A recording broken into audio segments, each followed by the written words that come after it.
Behind us is a 1930s house that has a historical significance here in Miami Beach.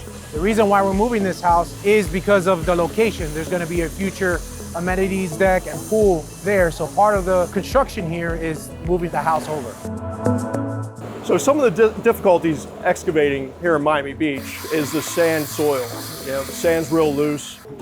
As you dig things out, the sand just infills back in place. So in this location, we're about 300 feet from the ocean itself. The water table here is about 2 feet below grade.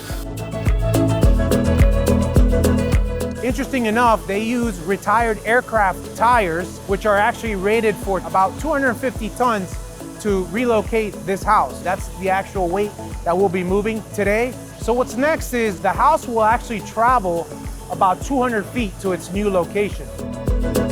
As the house begins to move, we'll be placing some steel plates so that the house can maintain its flatness throughout its voyage to the new location.